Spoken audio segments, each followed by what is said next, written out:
ZYX-Tar flexed his forearms and checked his plasma rifle one last time.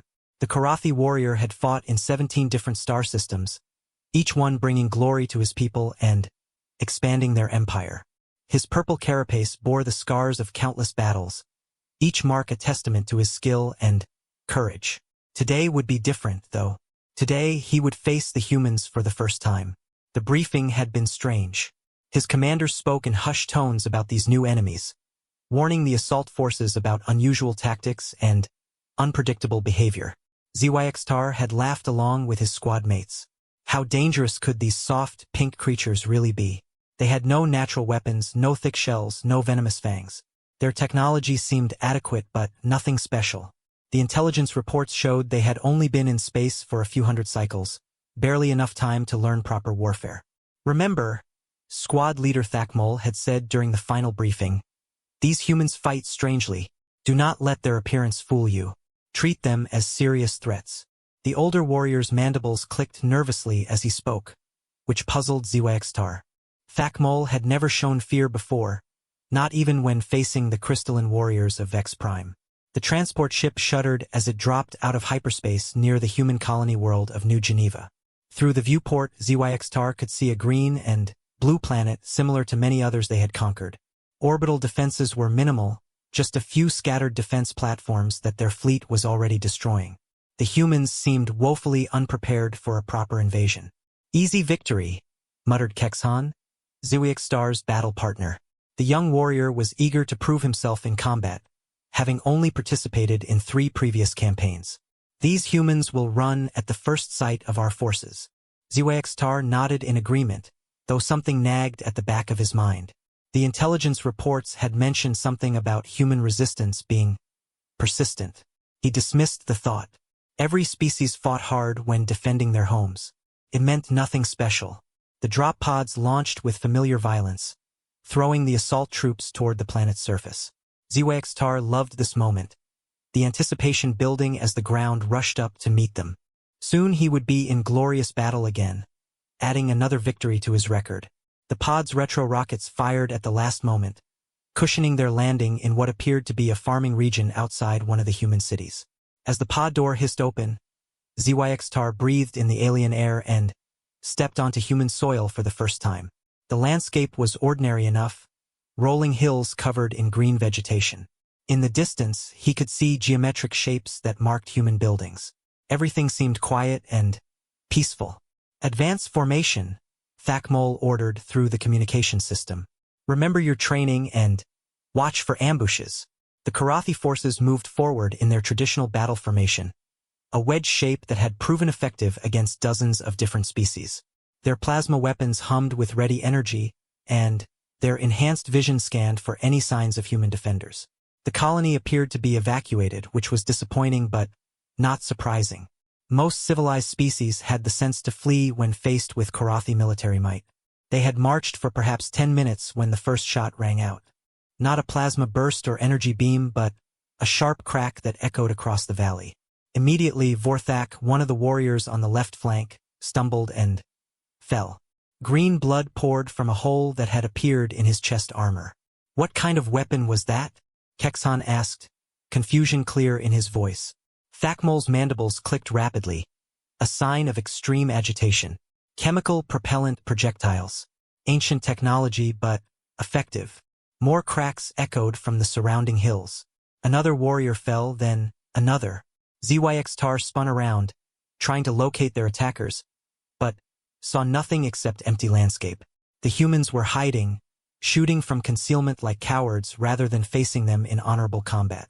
"Return fire," Thakmol commanded, and the air filled with purple plasma bolts. They fired at suspected positions, scorching the earth and setting small fires among the vegetation.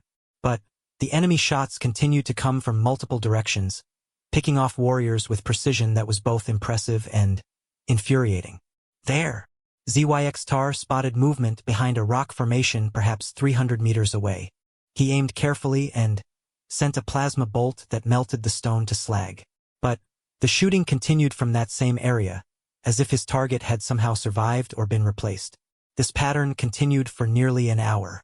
The Karathi forces would spot human positions, destroy them with overwhelming firepower, only to have new shots come from the same locations moments later.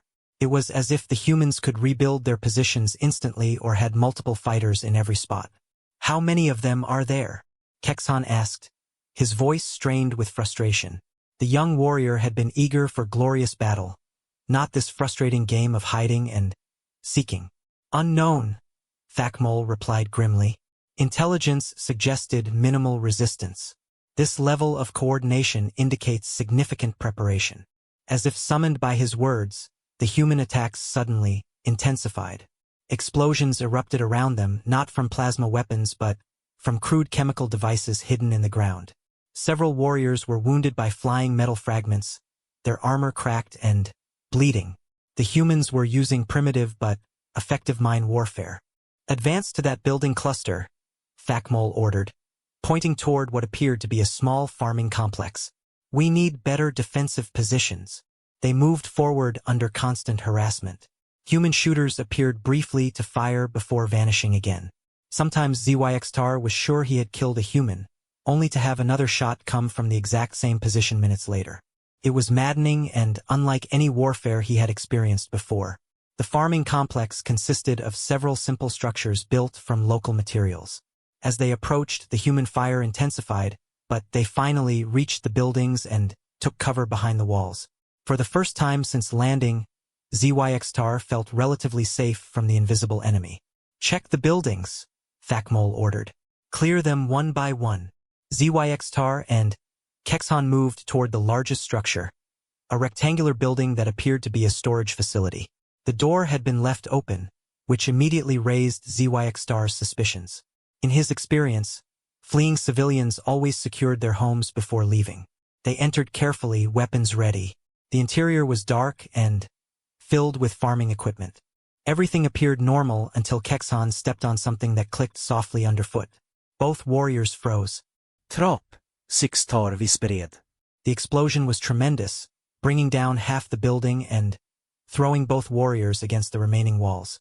ZYXTAR's armor absorbed most of the impact, but he felt ribs crack from the force. Kexhan was less fortunate. Metal fragments had penetrated his leg armor, and green blood was flowing freely. "They booby-trapped their own buildings," Kexhan gasped in disbelief.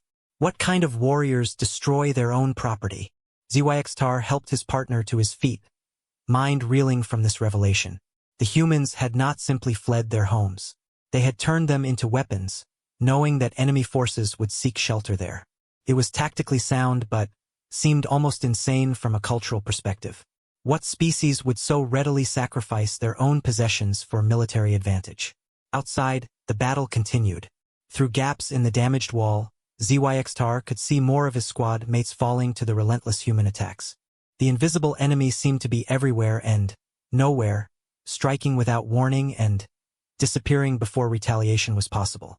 "Squad leader," ZYXTAR called through his communicator. "The buildings are trapped." "Repeat, the buildings are trapped." "Acknowledged," came Thakmol's strained reply. "Fall back to the landing zone. We need support from the orbital fleet." The retreat was a nightmare. Human fire followed them every step of the way, precise shots that found gaps in armor and weak points in formation. Warriors who had survived dozens of battles fell to an enemy they could barely see. ZYXTAR found himself carrying Kexhan part of the way, the younger warrior's wounds making movement difficult. When they finally reached the landing zone, ZYXTAR was shocked to see how many warriors they had lost. Of the 50 who had landed, fewer than 30 remained combat effective. Many were wounded, including Thakmol, who had taken a projectile through his upper right arm. "Report," demanded General Kralthon as he materialized via hologram from the command ship. "Heavy resistance, General," Thakmol replied, his mandibles still clicking with stress. "The humans employ unconventional tactics. Concealed positions, booby traps, chemical projectile weapons. They appear to have extensive preparation and knowledge of our standard assault procedures." The general's image flickered with what might have been surprise. Casualties? 40% killed or wounded in the first engagement. A long silence followed. In all of Karathi military history, such losses in an initial assault were nearly unprecedented. They typically overwhelmed primitive species within hours of landing. New intelligence suggests human military doctrine emphasizes what they call asymmetric warfare, the general finally said. They do not engage in honorable direct combat but instead rely on harassment and attrition tactics. ZYXTAR listened to this exchange with growing unease. These humans fought like nothing he had encountered before. They seemed to understand that they could not match Karathi forces in direct combat, so they had developed entirely different methods of warfare. Methods that were proving disturbingly effective. Orders, General? Thakmol asked. Consolidate your position. Reinforcements are being prepared with appropriate countermeasures for guerrilla warfare. Do not advance until support arrives. As the hologram faded, ZYXTAR found himself staring at the alien sky above New Geneva. For the first time in his military career, he felt something he had never experienced before in combat. Uncertainty. These humans were unlike any enemy the Karathi had faced. They did not fight for glory or honor, but seemed to approach warfare with cold, calculating efficiency. Kexhan groaned softly as ZYXTAR checked his wounds. The young warrior's injuries were serious but not fatal, assuming they could get him proper medical attention soon. I don't understand, Kexhan whispered. Why do they fight this way?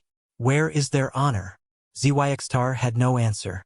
In Karathi culture, warfare was about proving strength and courage through direct confrontation. The strongest and most skilled warriors earned glory, while the weak fell in honest battle. But these humans seemed to care nothing for such concepts. They fought to win regardless of methods or honor. As night fell over the human world, sporadic gunfire continued to echo from the surrounding hills. The humans were still out there watching and waiting for opportunities to strike. They had not been defeated by the initial assault. If anything, they seemed more active now that darkness provided additional concealment. Get some rest, Thakmol ordered his remaining warriors. Tomorrow we begin learning how to fight a new kind of enemy. ZYXTAR settled into a defensive position and tried to process what he had experienced. These humans were not the weak, primitive species he had expected. They were something else entirely, something that approached warfare with a mindset that was both alien and deeply disturbing. In the darkness beyond their perimeter, he occasionally caught glimpses of movement. The humans were still there, still watching, still waiting. And, despite their losses, despite being outgunned and outnumbered, they showed no signs of surrendering or fleeing. For the first time in his career, ZYXTAR wondered if the Karathi had chosen their enemies wisely. Dawn brought little relief to the battered Karathi forces. ZYXTAR had managed only brief periods of rest, constantly awakened by the sound of human weapons firing in the distance. The invisible enemy had maintained pressure throughout the night, never allowing the invaders to relax completely. It was a psychological tactic that ZYXTAR was beginning to recognize as distinctly human. The reinforcements arrived with the sunrise, 3 additional companies of Karathi warriors along with heavier equipment. ZYXTAR watched the drop pods descend and felt a moment of hope. Surely with these additional forces, they could overwhelm the human defenders through sheer numbers. General Kralthon himself arrived with the reinforcements, his massive form imposing even among other Karathi. The general's carapace bore the scars of 50 different campaigns, and his forearms carried weapons that had never known defeat. When he spoke, his voice carried the authority of absolute military dominance. Warriors, he addressed the assembled force. We face an enemy that does not fight with honor, but we will adapt and overcome. Intelligence has provided new insights into human warfare. They call it guerrilla tactics, derived from an ancient human word meaning little war. They seek to wear us down through attrition rather than decisive battle. ZYXTAR listened carefully as the general outlined new procedures. They would advance in smaller, more spread-out formations. Heavy weapons teams would provide overwatch while assault units moved between covered positions. Combat engineers would sweep for the explosive devices humans called mines. Most importantly, the general concluded, we must understand that humans do not value individual glory as we do. They fight as a collective organism, sacrificing themselves readily for tactical advantage. Do not expect them to behave rationally from our perspective. The new assault began with orbital bombardment of suspected human positions. Purple energy beams lanced down from space, turning hilltops into glass and creating massive craters where intelligence suggested enemy fighters might be hiding. Surely nothing could survive such devastation. Yet, as the ground forces advanced, the human fire began again almost immediately. It seemed impossible, but somehow the enemy had survived or replaced their losses faster than the Karathi could eliminate them. ZYX-Tar found himself wondering if the humans had underground tunnel systems or some other means of moving unseen across the battlefield. "Contact left!" shouted Warthek, one of the new arrivals. Plasma bolts immediately converged on a tree line where muzzle flashes had been spotted. The area erupted in purple fire, reducing vegetation to ash and melting soil to glass. For a moment there was silence. Then, a new voice spoke from the Karathi communication system, speaking accented but understandable Karathi trade language. "Attention alien forces. This is Colonel Sarah Mitchell of the New Geneva Defense Force. You have illegally invaded our world and killed our people. We demand your immediate withdrawal." The communication channel crackled with shocked responses from Karathi warriors. No enemy had ever directly contacted them during battle, and certainly none had made demands of the mighty Karathi Empire. General Kralthon's mandibles clicked with what might have been amusement.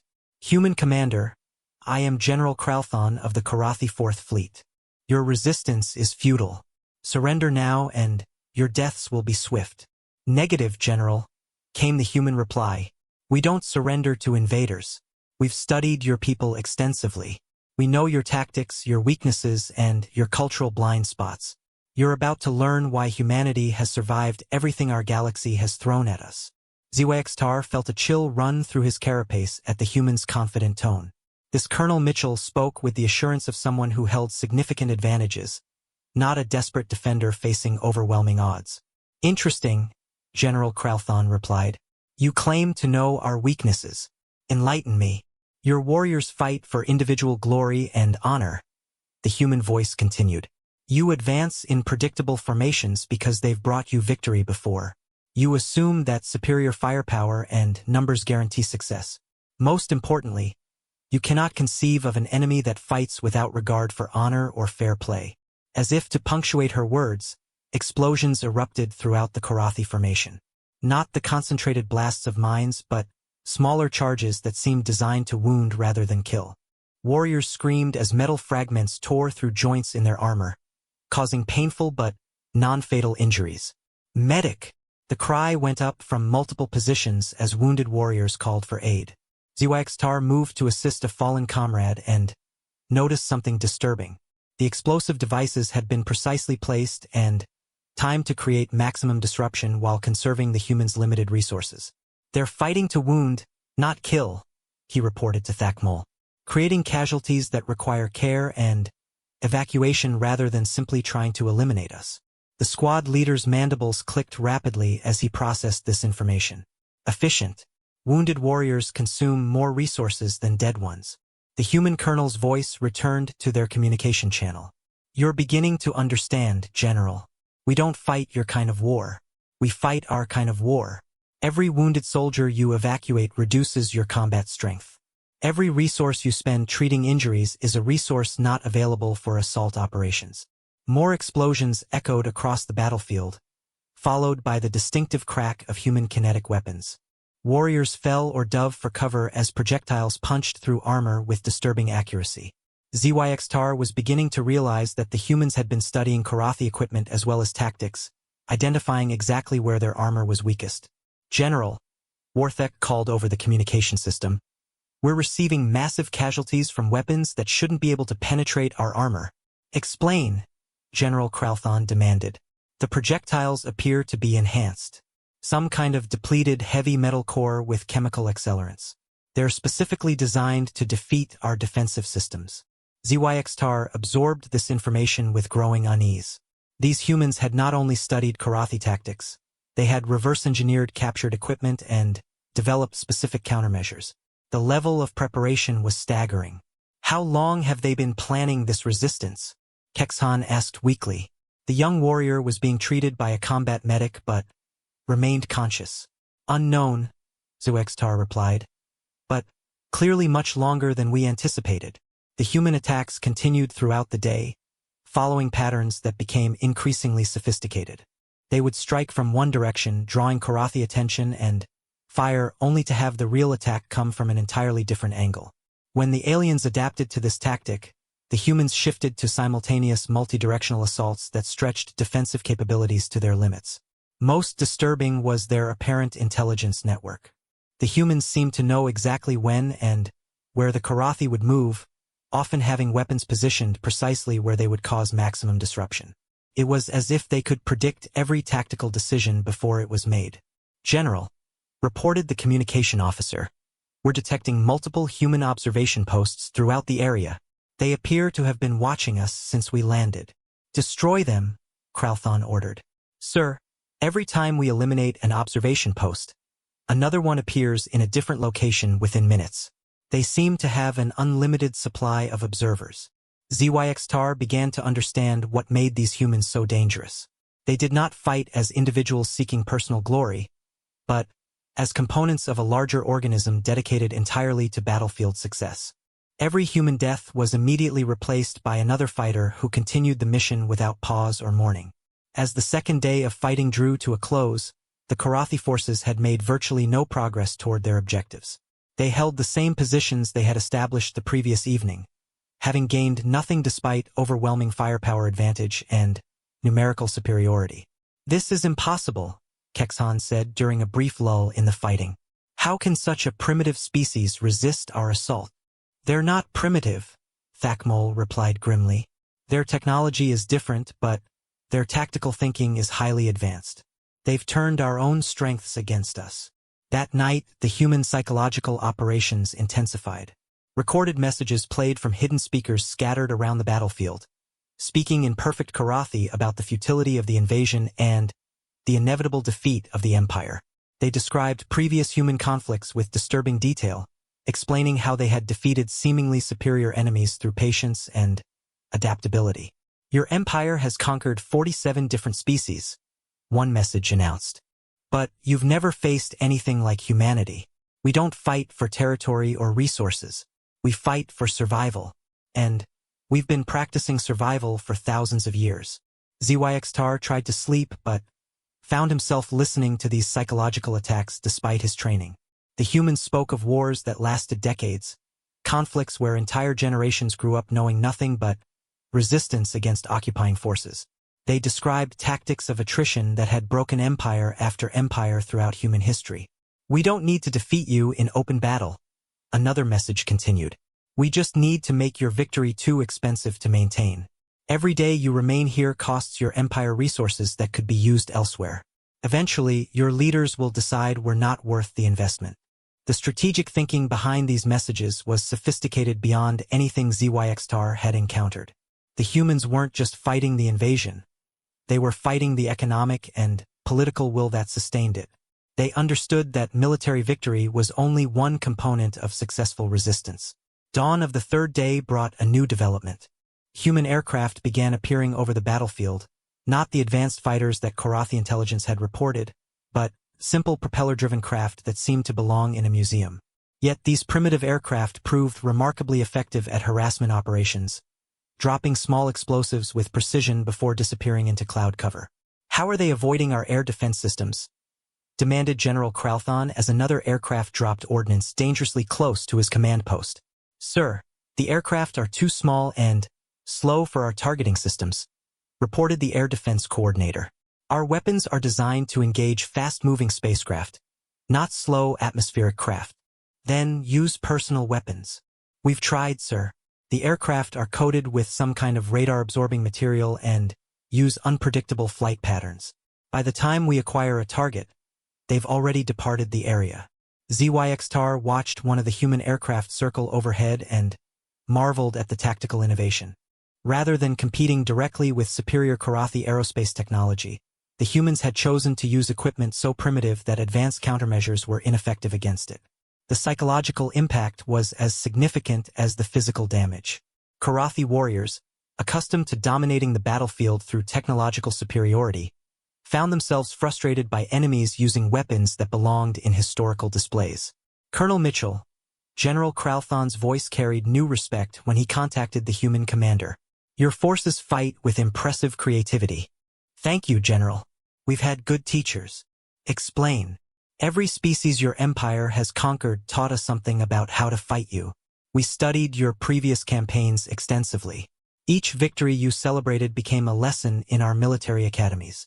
The implications of this statement struck ZYX-Tar like a physical blow. The humans had not simply developed resistance tactics.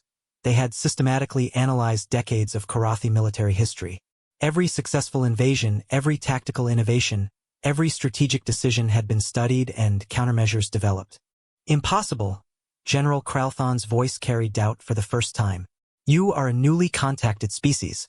You couldn't have access to such information. General, humanity has been monitoring galactic communications for centuries before making formal contact. We've observed your empire's expansion with great interest.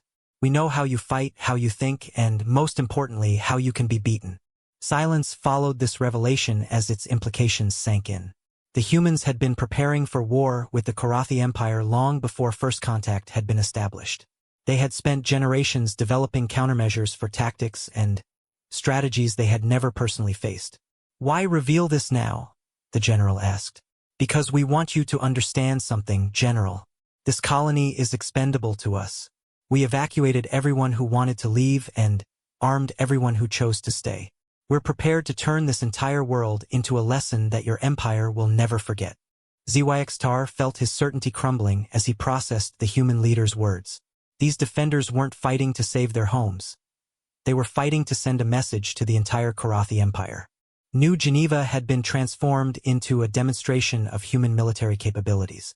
As night fell on the third day, ZYX-Tar realized that nothing he had learned about warfare applied to these strange enemies. The humans fought with a combination of tactical sophistication and strategic patience that seemed almost alien. They had turned their apparent disadvantages into strengths and made the Karathi advantages work against them. Tomorrow would bring new challenges, and ZYX-Tar was no longer confident about the outcome. The fourth day of the battle brought something ZYX-Tar had never experienced in his military career: reinforcements arriving as evacuees. Transport ships that should have carried fresh troops instead departed with wounded warriors, their cargo holds filled with Karathi who would never fight again. The sight of his invincible empire in retreat shook something fundamental in his worldview. General Kralthon had called for additional resources from 3 other star systems, pulling forces from ongoing conquests to reinforce the New Geneva assault. Yet somehow the humans continued to exact their toll. Every advance cost blood. Every position gained required sacrifices that seemed increasingly difficult to justify. Report, the general demanded during the morning briefing. Sir, human resistance has intensified, reported Major Vector, the intelligence officer. They appear to be receiving additional equipment and personnel from off-world sources. Explain. Long-range sensors detect ships arriving nightly, but they don't match any known human vessel configurations. The craft are using stealth technology that makes positive identification impossible. ZYX-Tar absorbed this information with growing concern. The humans weren't simply defending with whatever forces they had available. They were being actively reinforced by unknown allies. The implications were staggering. Sir, continued the intelligence briefing, we've also detected what appears to be a human military academy operating in the northern continent. They seem to be training additional fighters even while the battle continues. A military academy? During an invasion? Yes, sir. Satellite imagery shows organized training exercises, weapons instruction, and tactical simulations. They're preparing for an extended conflict. The casual audacity of this revelation struck ZYX-Tar speechless. While his people fought and died to establish a foothold on this world, the humans were calmly training the next generation of defenders. They showed no signs of panic or desperation, instead treating the invasion as a routine military exercise to be managed efficiently. Colonel Mitchell's voice interrupted the briefing through the communication system. General Kralthon, we need to discuss terms. You wish to surrender? The general's mandibles clicked with satisfaction. Negative. We wish to offer you an honorable withdrawal from our system. The communication channel filled with shocked silence. No enemy had ever offered the mighty Karathi Empire terms for withdrawal. Such arrogance would have been amusing if it weren't coming from forces that had already inflicted unprecedented casualties. You are in no position to offer anything, human, General Kralthon replied coldly. General, with respect, you currently control approximately 12 square kilometers of farmland on a planet containing 400 million square kilometers of surface area. Your forces have suffered 60% casualties attempting to advance beyond your initial landing zone. Meanwhile, our defensive capabilities continue to strengthen daily. ZYXTAR verified the casualty figures and felt his stomach clench. The human assessment was accurate. Despite overwhelming firepower and numerical superiority, the Korathi forces had accomplished virtually nothing while paying a terrible price. Your point, Colonel? My point is that you're fighting the wrong kind of war, General. You've brought tools designed for conquest against an enemy prepared for liberation. Every day you remain here, we learn more about your capabilities while demonstrating our own. This information is being shared throughout human space. The implications struck home immediately. New Geneva wasn't just resisting invasion. It was serving as a testing ground for anti-Korathi tactics that would be disseminated throughout human territory. The Empire wasn't just fighting for one world. They were potentially teaching humanity how to resist future conquests. Furthermore, Colonel Mitchell continued, our intelligence indicates that 17 other species in this region are monitoring this conflict with great interest. Your Empire's reputation for invincibility is being tested very publicly. General Kralthon's mandibles stopped clicking entirely, a sign of extreme agitation that ZYXTAR had never seen before. The political implications of failure here extended far beyond military concerns. If word spread that humans could successfully resist Korathi invasion, it might inspire rebellion throughout the Empire. What terms do you propose? The general asked quietly. Complete withdrawal from our system within 72 hours. In exchange, we'll classify our defensive innovations and limit their distribution to immediate allies only. We'll also provide humanitarian assistance for your wounded. The offer was so unexpected that ZYXTAR wondered if he had misunderstood. These humans, having successfully defended their world, were now offering medical aid to their enemies. The concept was so alien to Korathi thinking that it seemed almost incomprehensible. Why would you help our wounded? General Kralthon asked the question that ZYXTAR desperately wanted answered. Because we're not monsters, General. We fight when we must, but we don't celebrate suffering. Your wounded warriors were following orders, just like our defenders. They deserve proper medical care regardless of politics. ZYXTAR found himself struggling to process this response. Throughout Korathi history, defeated enemies were either enslaved or eliminated. The concept of providing aid to former adversaries seemed to violate every natural law of warfare and survival. I require time to consider your proposal, General Kralthon replied. Of course, General. But, while you're considering, you should know that our analysis of your military doctrine suggests you have approximately 18 hours before the casualties become politically unsustainable for your empire. The communication ended, leaving the Korathi command staff in stunned silence. The humans had not only analyzed Korathi military capabilities, they had studied the political structure that sustained those capabilities. They understood exactly how much pressure the Empire could tolerate before domestic concerns forced a policy change. Sir, Major Vector spoke carefully. The human assessment appears to be accurate. Casualty reports have already generated inquiries from the Imperial Council. If losses continue at current rates, political intervention becomes likely. General Kralthon stared at the tactical displays showing their minimal territorial gains against massive resource expenditure. For the first time in his career, he was facing an enemy that fought with both military skill and political sophistication. Options? He asked quietly. We could request additional reinforcements, suggested War Commander Grixhel. 3 more divisions might overwhelm their defenses. Or we could implement total orbital bombardment, added Fleet Captain Zalmark. Sterilize the entire continent and eliminate all resistance. Both options would require resources currently committed to other conquests, Major Vector pointed out. The political cost of such redeployment would be significant. ZYXTAR listened to this discussion with growing amazement. The humans had forced the leadership of the Korathi Empire into impossible choices. Every option for victory required sacrifices that might prove politically unacceptable, while withdrawal would demonstrate that the Empire could be successfully resisted. General, he spoke up despite his junior rank, may I make an observation? All eyes turned toward him, and ZYXTAR felt the weight of command attention. The humans appear to be fighting a different war than we are. We're fighting for territorial conquest. They're fighting for strategic information and political advantage. Explain.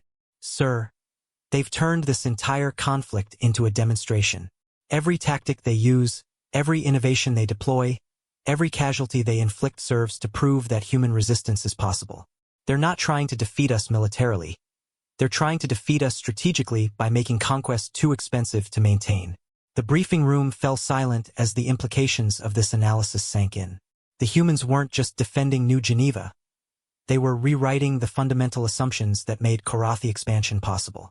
They were proving that determined resistance could make even overwhelming military superiority politically unsustainable. Furthermore, ZYX-TAR continued, emboldened by the attention. Their offer of medical assistance suggests a long-term strategic perspective. They want our wounded warriors to return to the Empire with stories of human competence and humanitarian behavior. They're fighting for hearts and minds as well as territory. General Kralthon's expression was unreadable, but his posture suggested deep thought. After several minutes of silence, he activated the communication system. Colonel Mitchell, this is General Kralthon. Yes, General? Your terms are unusual. Why offer assistance to your enemies? Because we hope you won't always be our enemies, General. Galactic politics are complex, and today's adversaries often become tomorrow's allies. We prefer to build relationships based on mutual respect rather than mutual destruction. This response seemed to strike the general with particular force. Throughout Korathi expansion, conquered species had been incorporated into the Empire through force and intimidation. The concept of voluntary alliance based on demonstrated competence was entirely foreign. You believe we might someday work together? The general asked. General, your empire has impressive military capabilities and administrative experience. Humanity has defensive innovations and strategic insights. If we could find common ground, both of our peoples might benefit from cooperation rather than conflict. ZYX-TAR marveled at the long-term thinking displayed in this response. Even while successfully resisting invasion, the humans were planning for potential future relationships. They fought their current war while simultaneously preparing for the peace that might follow. I will convey your proposal to my superiors, General Kralthon said finally. Thank you, General. And please remember our offer of medical assistance. Politics aside, wounded beings deserve care. As the communication ended, ZYX-TAR found himself reconsidering everything he thought he knew about warfare and civilization. These humans fought with skill and determination when necessary, but they also demonstrated mercy and strategic wisdom that suggested a truly sophisticated culture. Orders, sir. Major Vecthor.